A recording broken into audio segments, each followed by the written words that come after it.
돈을 사랑함이 일만 악의 뿌리가 되나니 이것을 탐내는 자들은 미혹을 받아 믿음에서 떠나 많은 근심으로써 자기를 찔렀도다. 오직 너 하나님의 사람아 이것들을 피하고 의와 경건과 믿음과 사랑과 힘내와 온유를 따르며 믿음의 선한 싸움을 싸우라. 영생을 취하라. 이를 위하여 내가 부르심을 받았고 많은 증인 앞에서 선한 증언을 하였도다. 아멘. 이 밤에 기도 자리 나오신 우리 성도님들에게 주의 은총이 함께 하시길 바랍니다. 최근에 이렇게 뉴스들을 들으면서 참 이렇게 마음 아픈 뉴스들이 많더라고요. 보육원에서 나와가지고 700만 원의 정착금을 받고 월세 35만 원 정도를 할 수 있는 돈을 받은 학생이 이제 대학에 입학을 하게 됐습니다. 이게 등록금도 넣고 생활비도 쓰고 했는데요. 사실은 이제 방학이 되면 아이들이 다 집을 가야 되는데 얘는 집이 없잖아요. 보육원에 있었습니다. 혼자서 이제 생각해보면 험한 세월을 헤쳐나가야 되는데 이렇게 돈은 없고 혼자 이렇게 기숙사에 남아있고 그래서 이 옥상에 올라가서 이렇게 극단적인 선택을 했다. 그 장례식에 친모가 찾아와서 참 마음을 아파서 울었다. 그런 뉴스가 들렸습니다. 이렇게 참 너무나 아픈 세상이 아닙니까? 젊은 청년이 돈이 없어서 옥상에 올라가서 대학까지 왔는데 보육원의 그 힘든 시간들을 잘 이겨냈는데 스스로 이렇게 목숨을 던졌다는 것이 우리 사회가 어디서 이렇게 안전망이 잘 되어져 있지 않다는 것이죠. 그런가 하면 수원에 새 모녀 이야기가 또 터져나왔습니다. 어머니도 아프고 딸도 아프고 도대체 교육생에 돈도 없고 이렇게 병원비도 감당이 안 돼서 이렇게 또 이렇게 되었다. 그리고 멀리 있는 이야기가 아니라 지금 우리 한국이 3만불 시대, 세계 10위권의 경제대국 이렇게 대단한 이야기하지만 실상은 내일 살아갈 삶에 대한 아무런 보장이 없어서 지옥보다 더 지옥 같은 이 세상을 끝을 내려고 했던 그 사람들이 아픈 사연들이 곳곳에서 배어서 나오고 있어요. 참 우리가 이런 아픈 시대를 살아가고 있구나. 정말 그런 마음이 들었습니다. 지난주에 우리가 이제 수혜 헌금 재정부에 좀 합쳐가지고 한 100만 원 정도의 헌금이 모아졌어요. 어디를 도울까 했는데 이렇게 서수원도에 속해 있는 군포에 있는 개척교회가 있었어요. 목사님 저는 알지는 못합니다. 연결돼서 이렇게 됐는데 교회가 이 지하에 있어요. 반지하 이번에 얼마나 우리 많이 찾습니까? 이 지역도 50년 만에 그런 폭우는 처음이었단 말이에요. 700세대 그 동네에 700세대가 문에 잠겼고 그 중에 이 교회 이 반지하에 있는 교회는 물이 다 잠겨가지고 실험에 빠져있는 이 목사님한테 우리 새생명교회에서 다 이렇게 전달이 된 거예요. 생명부지의 교회에서 전혀 알지 못하던 교회에서 이렇게 너무 감사하다고 목사님과 성도들에게 감사의 말을 전해달라고 빨리 우리도 이렇게 지하에서 좀 지상 올라가야 되겠다. 비가 와서 물이 첨벙첨벙하고 막 교회 모든 가구들이 강단도 막 다 잠기고 막 이렇게 되는 일들을 바라보면서 우리 시대가 참 얼마나 힘든가. 근데 우리도 힘들지만 우리 성도님들이 힘껏 모아주는 것을 통해서 작은 위로와 용기라도 함께 나눌 수 있으니 그래도 이게 우리의 사랑하는 소망이 되지 아니한가 그렇게 생각이 듭니다. 우리는 오늘 디모데후서의 말씀을 보게 되는데요. 오직 너 하나님의 사람 이렇게 하나님 디모데에게 바울이 이야기를 하고 있는 거죠. 우리 디모데를 좀 알 필요가 있는데 디모데는 이렇게 거짓이 없는 믿음을 가진 그런 청년이었어요. 사람들이 보면 아주 교활하고 정말 발전을 다른 사람도 있지만 정말 거짓이 없이 마음이 그런 사람들도 있어요. 바울이 봤을 때 모든 사람들이 다 주를 위해 일하지 않습니다. 복음을 듣는다고 해서 다 그렇게 합니까? 자기의 유익을 구하는 사람이 많아요.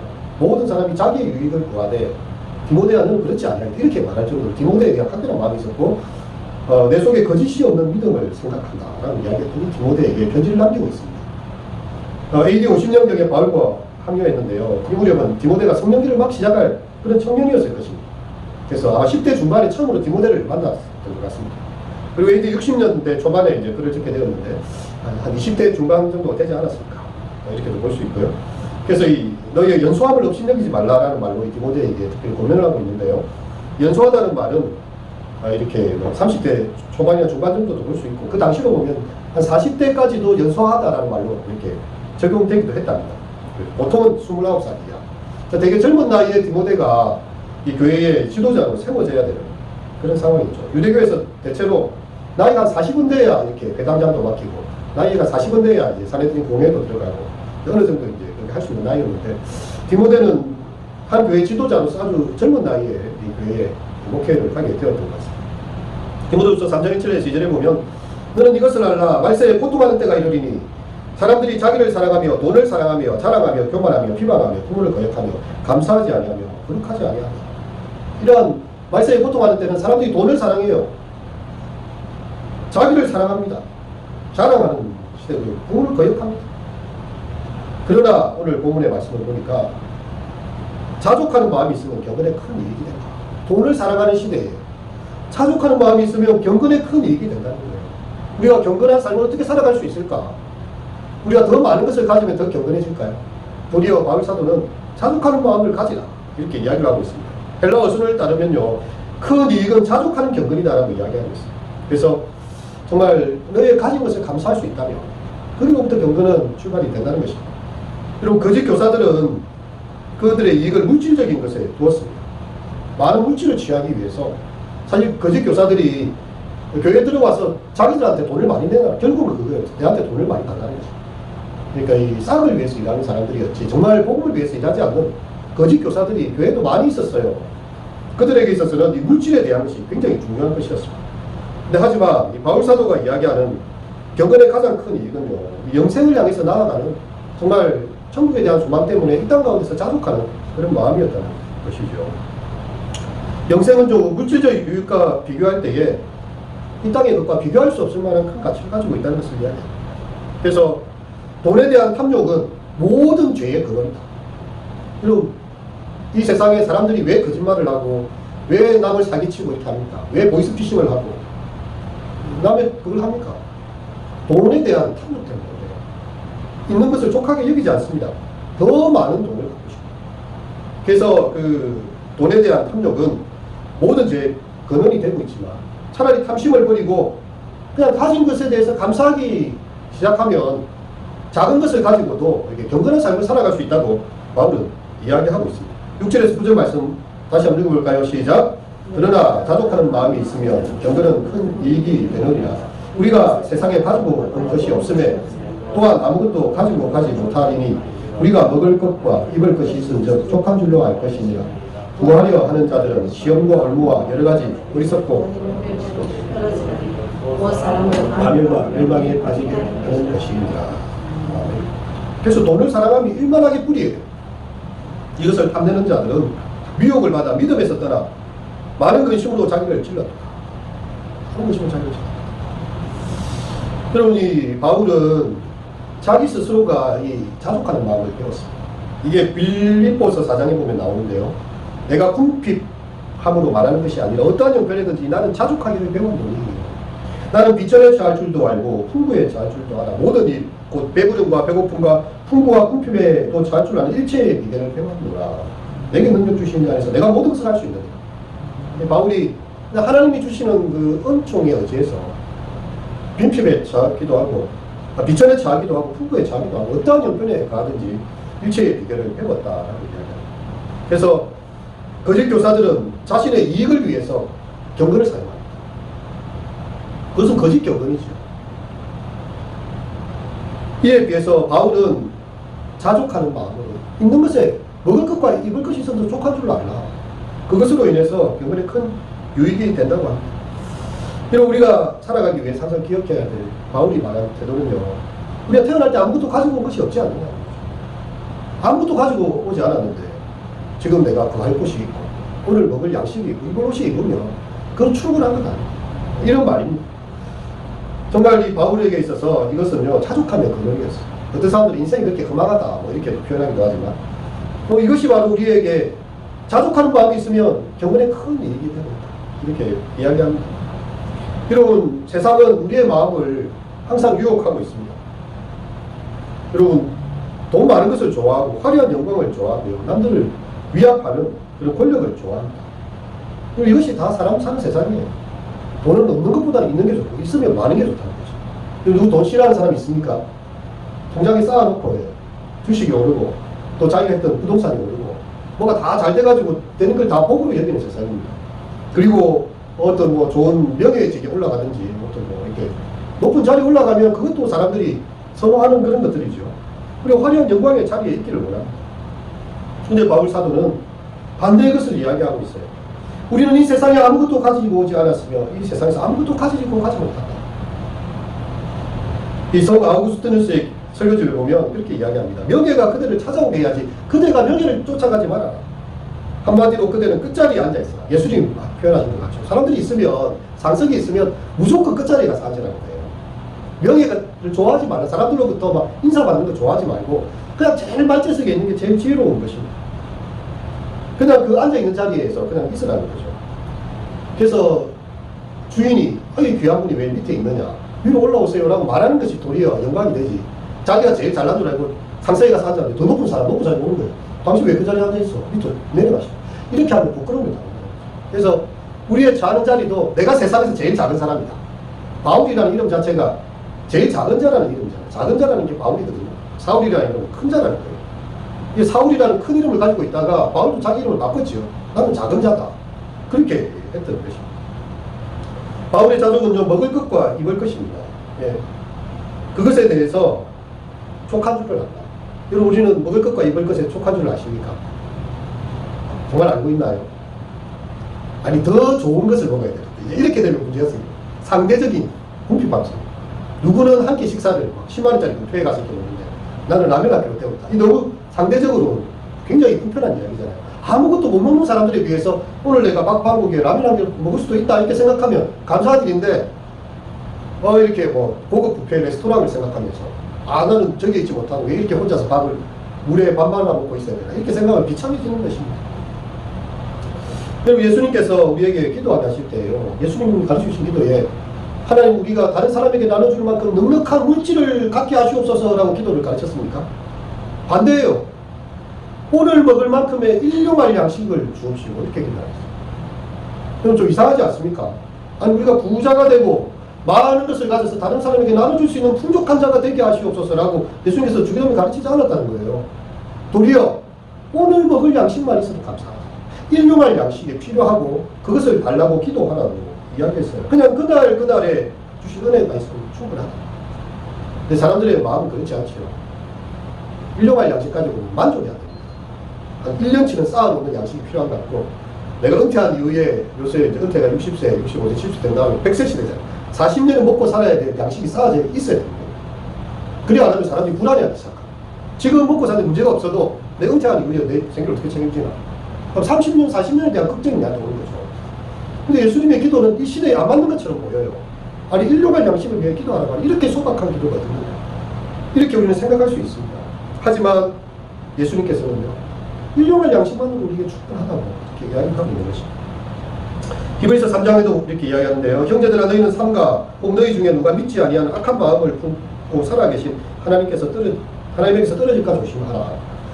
오직 오늘이라 끊는 동안에 매일 피차 권면하여 너희 중에 누구든지 죄의 유혹으로 완고하게 되지 않도록 하라. 우리가 시작할 때 확실한 것을 끝까지 견고하게 잡고 있으면 그리스도와 함께 참여한 자가 되리라. 오늘이라는 말이 들리는 한 이거 우리가 표현하는 것이 바로 일용할 양식. 오늘이라는 시간을 내가 굶지 않고 살아갈 수 있으므로 참으로 감사할 수 있다. 우리에게 일용할 양식을 감사하고 그 시간에 우리가 찬송할 수 있어야 된다는 것입니다. 여러분 그렇게 한다면 탐욕이 더 이상 우리를 정복하지 못하죠. 근데 우리 세상은 우리를 가만 놔두지 않습니다. 그죠? 이 자본주의가 극도로 발전하니까 어떻게 됩니까? 돈이 없는데도 물건을 살 수 있게 만들어요. 그게 신용카드입니다. 자기 돈이 없어요. 하나도 없는데 몇백만 원씩 끌어당길 수 있다는 거예요. 근데 그게 고스란히 뭘로 남습니까? 고가의 이 빚과 함께 이 금리와 함께요, 빚으로 돌아오거든요. 없으면 안 쓰는데 없어도 살 수 있게 만듭니다. 이게 사회예요. 그래가지고 홈을 다 팔아요. 사람들이 다 빚을 지게 만드는 거예요. 우리 한국에 지금 개인 빚이나 가계 빚이 최고로 지금 치솟아 있다고 합니다. 거기다가 금리 상승 때문에 가만히 있는데 빚이 눈덩이처럼 불어났대요. 이렇게 지금 만들어져 있는 상황입니다. 이러한 세상 한가운데서 우리가 정말 탐욕을 절제하고 살아갈 수 있는가? 탐욕의 작디 작은 불티 하나라도 우리의 마음속에 자리하는 것을 끌 수 있는 여력이 없어요. 그래서 정말 우리가 아무것도 없어도 그냥 오늘 내가 먹을 게 있고 내가 잘 집이 있고 오늘 내가 입을 옷이 있으니 감사합니다 하고 하는 사람에게 무슨 보이스피싱이 걸려오겠습니까? 보이스피싱이 걸려오면 그냥 관심 없습니다. 돈을 수억을 갑자기 벌 수 있대요. 이것만 넣으면 막 몇 배로 떠올려 봐서 이런 유혹 자체가 안 걸리는 거예요. 근데 사람 마음이 안 그렇잖아요. 아, 내가 빚이 있고 지금 마음이 눌리는데 아, 이번에 이거 소액이라도 투자해서 이렇게 몇 배로 안 걸릴 수 있으면 그러다가 덜컥 걸리는 거 아닙니까? 저는 최근에 그 보이스피싱에 걸려가지고 재정적인 것 때문에 고민하다가 어려운 상황까지 갔던 그런 선배 이야기를 들었어요. 우리의 마음속에 아예 그냥 세상에 그런 거 관심이 없다면 보이스피싱이 무슨 소리 있어? 나 그런 관심 없습니다. 돈 많이 버는 관심 없습니다. 그냥 내 있는 것에 오늘 잘 살려줬어. 이런 사람한테 뭐가 사기꾼이 사기를 칠래도 칠 수가 없어요. 근데 우리의 마음에 작은 탐심이라도 있다면 그걸 끌리고 땡기는 게 이 사기꾼들의 일이기 때문에 거죠. 바울은 돈이 많은 부자들을 정죄하는 것입니까? 그런 건 아닙니다. 부자가 되려고 하는 욕구에 맹목적으로 집착할 때에 우리가 시험에 빠지고 골무에 떨어지게 될 수 있다. 사람이 참 마음이 희한한 거예요. 자기가 아무것도 없는데 그냥 받았다고 생각하면 고마운데요. 더 많은 것을 받을 수 있다는 욕심을 갖게 되면 자기가 있는 것도 그렇게 크게 보이지 않는 것입니다. 그래서 돈 자체는 죄가 아니에요. 돈은 뭐 필요한데 우리가 수저 영국도 보낼 수 있고 과제 당하고 해서 돈도 필요한 다 보낼 수 있잖아요. 근데 돈을 사랑하게 되는 순간 그것이 바로 우리에게 일반 악의 뿌리예요. 모든 악은 결국 돈에서 나옵니다. 예수님께서 하나님과 겸하여 섬길 수 없느니라 라고 이야기했던 걸 뭘 들었습니까? 돈을 들었어요. 돈을. 하나님과 돈을 겸하여 섬길 수 없다. 그럼 이게 무슨 말이에요? 사람들에게 있어서 돈이 그만큼 강력한 무기가 된다는 거죠. 정말 나의 삶에 당장의 모든 걸 해결해 줄 수 있을 것 같아요. 정말 그런 느낌으로 우리에게 다가옵니다. 그래서 이것에 대해서 떠날 수 있는 것. 바울은 여기서 많은 근심으로 찌르는 가시처럼 우리를 괴롭고 고통스럽게 하시는 것이 탐욕이라는 거예요. 돈에 대한 욕심은요, 그것 때문에 우리를 부유하게 만드는 것이 아니라 오히려 우리를 찌르는 가시가 되고 있다. 재물을 탐하게 되면 미혹이 돼요. 믿음에서 떠납니다. 무슨 일용할 양식을 내가 먹고 살 것이냐. 이 시대에 더 떨어진 이런 주기도문을 외우고 내가 지금 이 자본주의 사회에 살아남을 수 있다고 생각하는 거. 그럼 믿음에서 떠나는 거죠. 아니다. 그래도 내가 일용할 양식이 있어서 감사하고 하나님께서 주시는 은총으로 살아가는 것에 감사하다. 이렇게 해야 신앙생활 할 수 있잖아요. 자기 자신만을 위해서 물질을 추구하는 참 우리 인간의 본성을 거스르는 것이 바로 이 주기도문이에요. 하나님께서 일용할 양식을 주시는 것에 감사하고 기도하라는 거죠. 우리가 살아가는 것은요, 기독교가 거절하는 것은 부 자체는 아닙니다. 하지만 자기만을 위해서 쌓아두는 그 부, 그것에 대해서는 문제를 제기하는 거죠. 어리석은 부자에 나오는 그 부자가 뭐 특별히 잘못한 건 없어요. 그 당시로 보면. 뭐 자기 재산을 잘했고 장사를 잘했는지 물려받은 재산이 많았는지 누워서 생각합니다. 기분이 좋아요. 야, 이 돈이 엄청 모이고 재산이 엄청 증식이 됐으니까 창고를 흘려버리고 더 큰 창고를 새로 지어서 가지거든요. 그리고 내가 여러 개 쓸 물건들을 다 쌓아놓았으니 이제 내가 먹고 마시면서 고생한 것에 대한 보상을 받자. 여러분, 이 어리석은 부자가 우리 자본주의 정신으로 봤을 때 뭐 잘못된 게 있습니까? 아무것도 없어요. 그 사람이 남의 돈을 뿌려쳐서 돈을 번 것도 아니에요. 뭐 자기 하던 장사가 잘 될 수도 있고 농사가 잘 됐을 수도 있어요. 물려받은 땅의 값이 땅값이 올랐을 수도 있어요. 그래서 창고를 짓고 더 넓게 재테크를 해서 이렇게 살아보자. 내 영혼아 잘 먹고 마시자. 그렇게 했다는 거죠. 이 사람은 굉장히 삶을 엔조이하는 사람이에요. 그러면서 재테크를 하는 사람이고요. 우리로 말하면 가장 이 시대에 가장 지혜로운 그런 사람 같아요. 그런데 후려치는 하나님의 말씀은 이 바보 멍청이 같은 놈아, 이 어리석은 자야라고 하는 이야기를 하세요. 왜 그렇습니까? 자기를 위하여 재물을 쌓아놓았다는 거예요. 하나님을 위하여, 이웃을 위하여 아무것도 나누는 것이 없습니다. 자기 자신만 즐거운 거. 그게 하나님 이러시잖아요. 내가 오늘 밤 네 영혼을 가져갈 것이고, 그 중요한 거, 그 쌓아놓은 거 누구를 위한 것이냐? 하나님 질문하지 않습니까? 하나님에 대하여 부요함이 없고 자기 자신만을 위해 쌓아두는 부가 문제가 되는 거죠.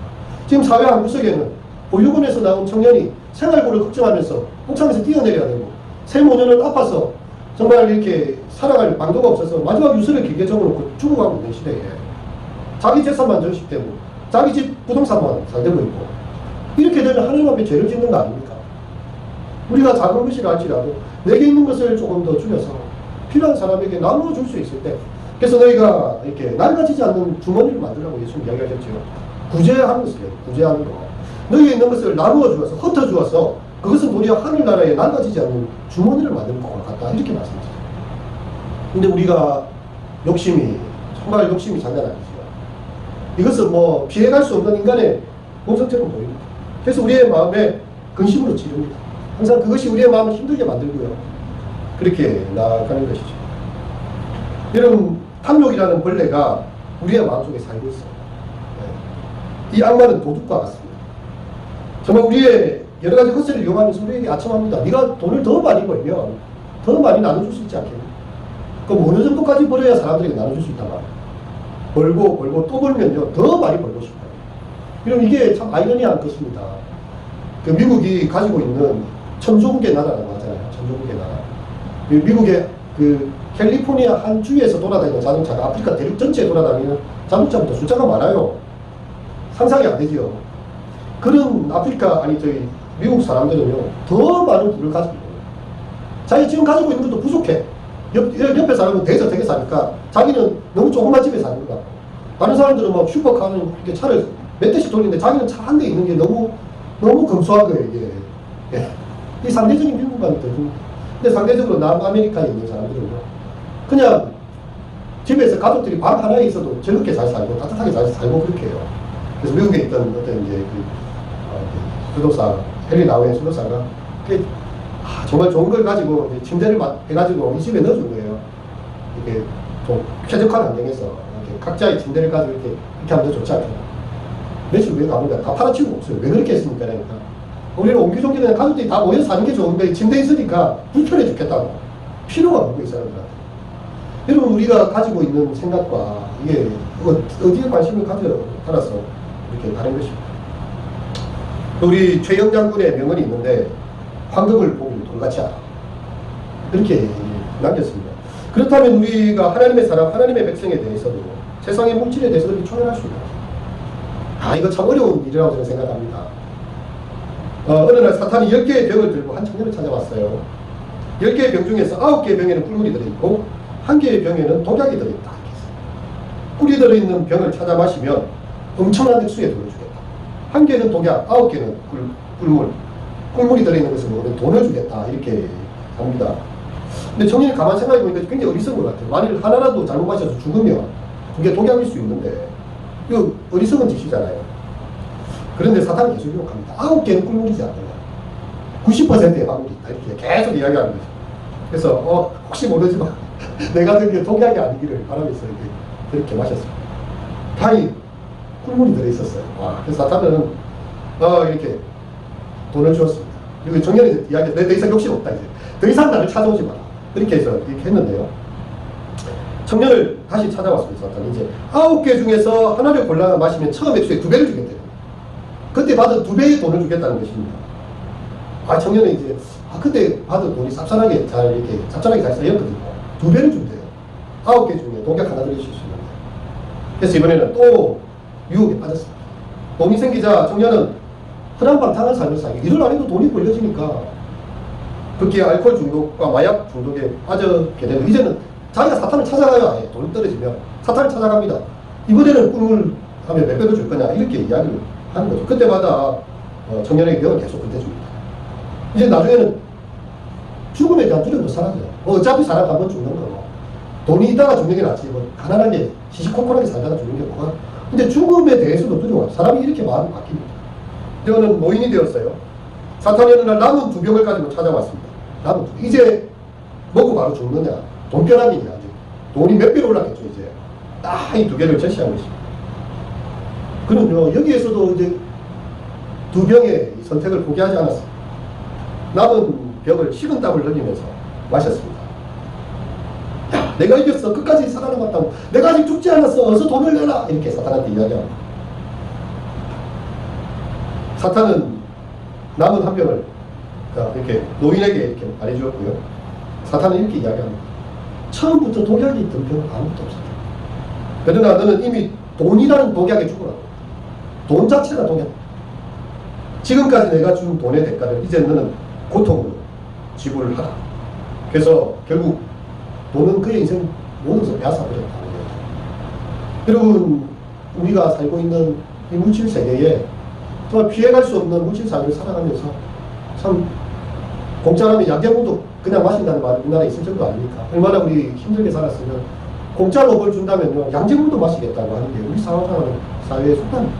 이런 시대를 살아가고 있지만 그리스도인들이 가져야 될 이겨야 될 유혹은 바로 이 탐욕에 대한 것임을 이야기하고 있어. 그렇다면 우리는 무엇을 쫓아가야 되는가? 11절과 12절의 말씀을 읽겠습니다. 시작. 오직 너 하나님의 사람아 이것들을 피하고 의와 경건과 믿음과 사랑과 인내와 온유를 따르며 믿음의 선한 싸움을 싸우라. 영생을 취하라. 이를 위하여 내가 부르심을 받았고 많은 증인 앞에서 선한 증언을 하였다.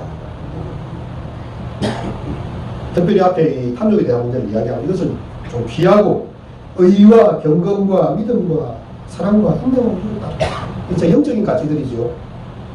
믿음의 선한 싸움을 싸워서 영생을 취하라고 우리가 이야기하고 있습니다. 참 우리가 싸워야 될 믿음의 싸움은 결코 쉬운 것들이 아니죠. 하지만 우리는 하나님의 사람으로서 이 땅의 것들에 우리의 마음을 두지 말고 하나님께 온전히 우리의 삶을 드려야 하지 않겠습니까? 우리가 가져야 될 믿음의 정체성이죠. 오직 너 하나님의 사람아. 이 바울은 디모데를 향하여서 권면하고 있어요. 온갖 거짓 선생들이 와서 유혹을 하고 온갖 세상의 것들이 유혹하는 그 시대 가운데서 오직 너 하나님의 사람아 이것들을 피하고 의와 경건과 믿음과 사랑과 인내와 온유를 따르며 선한 믿음의 선한 싸움을 싸워. 그렇게 이야기하고 있습니다. 그리고 히브리서 12장에도 보면 이러므로 우리에게 구름같이 우리를 둘러싼 허다한 정인들이 있으니 모든 무거운 것과 을매기 쉬운 죄를 벗어버리고 인내로서 우리 앞에 당한 경주를 경주하며 믿음의 주요 또 온전케 하시는 예수를 바라보자. 우리의 믿음을 떨어뜨릴 수 있는 수많은 힘들이 있어요. 요즘 잘 안 부르는 찬양이 주 예수보다 귀한 것은 이 찬양이잖아요. 사람들이 이런 찬양 잘 안 부릅니다. 그죠?